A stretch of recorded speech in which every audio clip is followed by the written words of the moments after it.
Good morning, ladies and gentlemen. It's a real delight to be here at what is apparently a 3D conference. And it feels a bit like being let out of jail, doesn't it? We're all here together, and I'm absolutely delighted.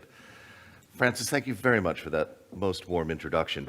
For me, it's also a little bit like being back. You won't believe it, but I began working in the 1970s at the building just next door, Cumberland House, where we were doing mapping systems for the oil industry here in Dublin, thanks to the IDA. So a long time in and out of Dublin, and I'm delighted to be back.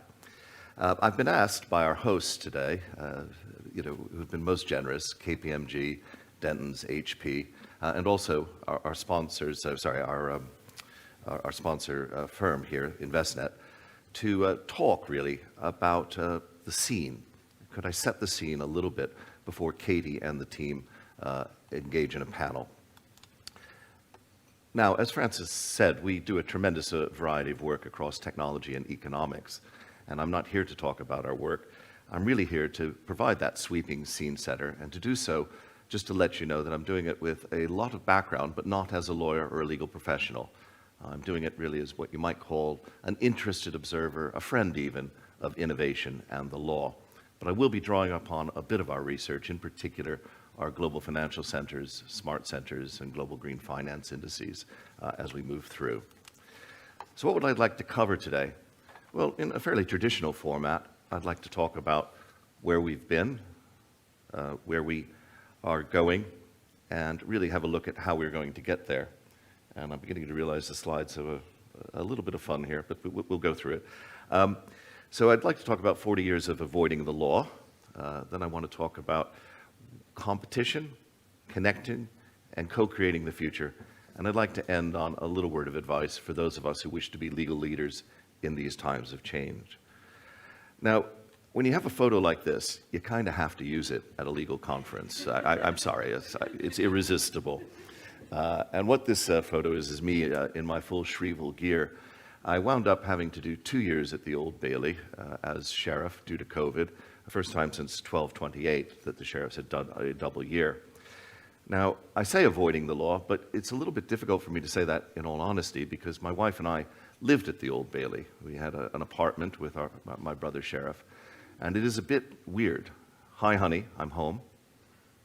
18 courts, 74 jail cells, 400,000 square feet of office space, 2 cabinets of medieval torture equipment, and no television. What would you like to do tonight? So it was a bit intimidating, and it also became more intimidating in that the recorder at the time had resigned, and we were seeking a new recorder, and then COVID hit. And so I found myself, oddly, instead of having that lovely chairman who does nothing bit, the sort of B-day of the office, I found myself actually having to do things. And we did some amazing things. For example, we had a 2-year project to wire up the courtrooms so that we could broadcast simultaneously and broadcast from court to court. It was running 2 years late, and we managed to get it done in 6 weeks. And we've seen some real changes, interestingly, in criminal law, which has certainly been one of the areas for years. People said, well, commercial law has got lots of excitement and places to go, but criminal law, you can forget it. So a lot was happening there. Now, I've had a number of formal roles over the years, not many, but probably the biggest work I've had has been client work, economic studies, indices, AI, fraud forensics, etc. So I have a touching knowledge, passing knowledge of the law. So what are we looking at here? Well, the biggest thing I think is that when you're thinking about the future, a lot of people have said, may you live in interesting times, and they call that a Chinese curse. Well, I hasten to tell you, it's not Chinese at all. It was actually coined by a British diplomat, and I don't think it's a curse. I would rather live in interesting times. Why would I want to live in boredom? But what we see here is that people believe that business people want certainty. When you talk to ministers, they frequently come in and they say, we know what you business people want. You want certainty. I don't want certainty. If there was certainty, I couldn't make money. We'd know exactly what the price should be. There'd be no point in trying to make a profit. It would all be really rather dull. But what I do want certainty about is not the rules, but how the rules will change. And that's where we begin to see this divide between government and business on the capriciousness when government wakes up and passes, say, a retroactive taxation law. It's things like that that seem unfair. We know that things need to change. They need to evolve. That's not what bothers us. And in fact, arguably, that has been the strength of the West in the legal system, has been its ability to evolve. That is the strength of the common law system. And I feel that that's important. So we should be welcoming change. And I needn't enumerate whether we start with the Ukraine or China or whatever. We know all of those, and I'm not here to read out a litany of it. But I would like to have a little look at how things have changed in the legal profession. Now, what's interesting about this slide is I remember when Keystone Law launched in London just 20 years ago. And many, many lawyers were making fun of them. In fact, in our firm, we in 1994 were lauded as the most virtual firm in London because we had gone completely wireless. 1994, so interesting period. But then suddenly Keystone does it in 2002, and how people laughed at it. And then I want you to note this. According to new research, there are now over 800 lawyers working for virtual law firms in the UK. That was 2017. Now, how many virtual lawyers do you think are working in the UK today? So change is very, very real. And I thought you might therefore think about where is the change going to continue at a conference where we're particularly talking about hybrid working. Now, what this slide shows is it's drawn from one of our indices, the Global Financial Centers Index, although it's comparable in some of our other commercial indices. City centers around the world have been, frankly, a hybrid of commuting and business travel. And when business travel collapsed, the need to commute in to see clients equally collapsed. And in London, we are still running at best at about 50 to 55% of capacity in the city. We would normally take 525,000 people in every single day. 525,000 people dropped into 1 square mile. There's no other place on the planet as intense as that, not Singapore, not Tokyo. But many of them do come close. And you saw a number of firms, including a couple of Magic Circle firms, that just went completely black. They just said, well, that's the end of it. We're not coming into the office. So this change in our commuting habits has affected, in particular, those cities that are the most intense at commuting. And what this slide shows you here is at the top, London, New York, very, very sensitive. Madrid, very, very sensitive. And over there on the far right, Singapore, not so sensitive. Because of its transport system and the dispersion of the population that's both working in some of the business districts. So there's less commuting intensity. And I'm not 100% sure where we will be going on this. And the reason for that is that we've seen a number of other changes that have gone unremarked. For example, business air travel in Scandinavia dropped 8% in 2019. 8%. It's never been remarked on because in 2020 it dropped 80%. But had that continued, we would be talking about this as a major change. 16%, 24% drops in business travel. So the trends, as has often been said, were there long before COVID. So we might take a look at, where are we going? Well, I think we'll be talking in the panel about competition and fees. And I'd like to draw 3 things out here, if I may. The first is, whilst we will be hearing a lot of people talking about how they would like to work or their personal experiences, the truth is, I believe that competition will set the scene. And I believe it's going to be competition. It's very nice for you to be very generous to your staff, to allow them to have their own office, their own cupboards, to go home, to come in when they feel like. But if your competition is out there running at tight space, you will sooner or later wind up there. And this will be very different, I think, of course, for some of the in-house counsels. But I think with the firms, we could be seeing ourselves more on that. I think the second thing is the changing nature of the firm. In my firm, I now have people I could not possibly get to my office. Because when I hired in the past, whatever ads I put into the newspapers, or whatever I told the headhunters, at the very bottom, I didn't even bother to write down the most critical assumption. I want the best people who can commute to our office in London. And now it's the best people, full stop, in the world. And that is changing the nature of firms. I have one client in the financial services IT area who woke up to find that 550 employees, 235 couldn't get to the office any longer. He'd hired without thinking where they were coming from, so he'd not written down that assumption.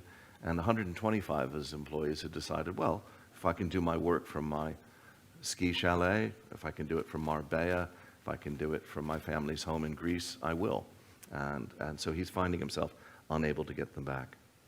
And the final thing is this international barriers to entry are falling. clients, whether you like it or not, are now much more used to buying remotely from people they've never met. And that is changing the nature of work as well. So for example, in my case, I've been doing work with Lab One. I'll be crystal clear. It's a 20,000 pound assignment. I would never have gone to Lab One to sell it. I am the right person to do the assignment, but I wouldn't have gotten on the aircraft, spent effectively 4 days going there on a 50-50 chance of them maybe purchasing something. Now that's an assignment that won't be done locally. And so you begin to see some of the changes that are there. And I've been doing a bit of work with the Deputy Governor of the Bank of Japan, trying to examine some of the data behind that, because I made an assertion that I was expecting to see a huge rise in professional services exports due to the pandemic back in May 2020, and we are starting to see some of those numbers coming through. Next thing I'd like to talk about, if I might, is sort of another recognition of the obvious, IT, and the Minister touched on that in his remarks. So in the past, we've looked at things like smaller, cheaper, faster as a mantra, or we've looked at simplify, automate, integrate for the processes. But I think one of the things that the pandemic taught us is that the nature of computing changes with connectivity. So it's a bit like if you have one telephone, it's useless. And it was the same thing in the pandemic. We are now completely kitted out at home. We expect people to be kitted out at home. In fact, they won't get a job in many cases if they can't do the interview on a video call. So everybody is ready and willing to go, and we are making fewer and fewer excuses for it. So we're beginning to realize that video conferencing is here to stay, and I think some of our assumptions from just as recently as 2 years ago were predicated on not realizing that this could be a pervasive technology, as pervasive as any other network technology such as the phones. And this leads us really not to understand, as we frequently don't, the speed of change. It was Roy Amara who said, we tend to overestimate the effect of a technology in the short run and underestimate the effect in the long run, which is sort of another way of saying, and then it came up and hit me in the face. I really had no idea what was going on, and then it happened. And I thought I'd pull this slide out for you.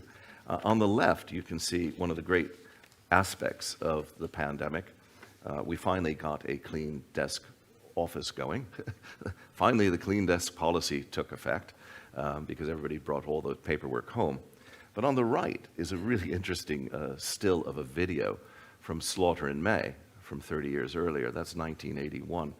And so some of the things you will note over the years when things have never changed, but emails, smartphones, all the office efficiency tools, the use of CCTV and mobile phone location, DNA profiling in criminal courts, changes in discovery and machine learning. And of course, one of the disturbing things in that video is they make some remarks about a female member's appearances, how good she looks as she leaves the office, and things of that ilk. So we have changed quite a bit, if you think about it, over that period of 40 years. So what are we working at the moment? Well, we're working at some advanced stuff on automated mind maps of cases, a logic-based fintech rules machine that handles sandboxes, and a number of other things. But I thought I'd point out where change is also coming from. The one here on the left is a shot of an actual much lauded service in Nigeria that provides divorce, business, landlord and tenant, small claims and debt, and labor and employment legal advice. And on the top right, in the Netherlands, is an automatic divorce, online divorce system. You can divorce without ever going by a court or seeing anything at all to do with the legal profession. So a lot of change is out there, as William Gibson, the cyberpunk sci-fi author, once remarked. The future is already here. It's just not evenly distributed. And I think that this is going to lead to some pressures for us. There is, as the Hague Institute for Innovation of the Law says, a genuine, serious global justice gap. What we think of in our kind of, I wouldn't say they're isolated cocoons, we're getting our jobs done, but we sit here and get our jobs done, and if it doesn't enter into our sphere, it's ignored. But there are billions of people out there without access to legal advice.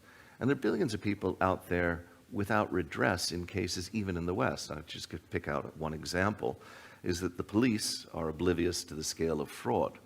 In the UK, we've just completed a study on the future of fraud, Zien, and we've got estimates of approximately 100 billion is the element of fraud that's going on in terms of pure financial terms that doesn't take account of the lives or the effects or what's it like when you've been had by a romance fraud, how devastating that is personally. None of that features in it. We have 6 million reported fraud offenses, but that's out of an estimated 40 million serious ones that are going on that aren't being noticed. And nothing's being done about it. So I think when you begin to look at the law that way, we're going to be seeing great concerns about inclusion, but we're also going to be seeing great concerns about effectiveness and getting the job done. I wore my, as my prop today, I have my SDG tartan tie. Saves me putting the pin in the lapel. But I do believe that we're going to be seeing the profession lining up much more squarely with the Sustainable Development Goals of the UN. And society will be demanding better work from all of us because they're going to be looking at what we're doing in terms of consumers, what we're doing in terms of SMEs, what we're doing in terms of actually providing effective international regulation in an international world for people like SMEs, rather than the sort of notion, well, if you contracted with somebody in India and they failed to pay, don't even think about trying to recover. So I believe we're going to be seeing a lot more pressure there. And then finally, I thought I'd just touch on really the whole notion of prediction and where we go. So one of the things that we've seen over the years has been the bandwagons of various things, whether it's AI, big data, quantum, blockchain. It's so passé. You come to a conference like this, and it's been a half century of business conferences where people tell you keep an eye on the technology. And I would say you ought to remember that probably something like 50% of innovation over the last 50 years has been somebody sticking a computer into something, whether they're sticking it onto a carburetor on a car, they're sticking it onto a piece of medical equipment. It's been putting computing into something. So keep an eye on it. But on the other hand, if you're not a technologist, then you're going to be sitting there saying, well, what's this actually do to me, which has been the constant refrain. Why does it matter? And I think that you can, on the other hand, do a little bit of prediction. And this is something when I was working with the Bar Council back in 1987 and 88, I drew up this diagram, which I found inordinately helpful over many, many years. And it basically grids any area that you'd like to work in into 16 bits. So you're looking at economy, efficiency, effectiveness, and innovation. And you're looking, very much about whether you are actually just doing something to save time, to make things less dependent upon place, to merge functions or eliminate functions, or to reduce the consumption of something. And so every time you see a technology, just place it on somewhere on that chart and say, will this make a difference to me in my work, either within the legal profession or my work as a lawyer in practice? So to sort of close, how do we co-create this future? Well, I did a study called Vision into Action some 30 years ago. And the objective of that study was to find out how effective leaders went and got stuff done. And we naturally listed 10 things, and there's 10 rules, and that's very, very sweet. But I go back to that Old Bailey example I gave you earlier. How did we take a 2-year project that was running 2 years late and get it done in 6 weeks? And we did that because, let's be frank, our backs were to the wall. We needed to get it done. And so in that study that we did, we talked about at length the crisis point as a trigger. And my argument would be, if you don't have a crisis, make one. And there have been some interesting examples. And so today, maybe you ought to be writing down, what is my crisis going to be? Now, that doesn't have to be a negative thing. I said earlier, change can be positive. So you could have a positive one. We're going to give a complete empowerment to everybody in the firm to work in whatever way that they like. That's not a bad thing if we're talking about hybrid working. You can have a slightly negative one on the basis of what Michael said. Only the paranoid will survive, and we need to find ways to completely reduce to the point of non-existence our office space. Okay, that's fine. Remember, we did have things like that. I think it was Intel that had only the paranoid survive, or Komatsu, who said kill Caterpillar. That was their big mantra through the 80s and 90s. Or you could have something visionary. I want to eliminate all barriers between us and our clients. So think today about what is your crisis going to be, although I use the word in a positive way. So just to close in summary, if I may, I've spoken about competition, I've spoken about connecting, I've spoken about co-creating. I would ask you to remember that change is our friend. But let's please, today, let's be optimistic because, as I often say, pessimism is for better times.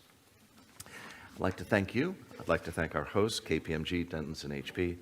And I'd like to thank Investnet for arranging today. And I'm looking very much forward to our conversation this morning. Thank you.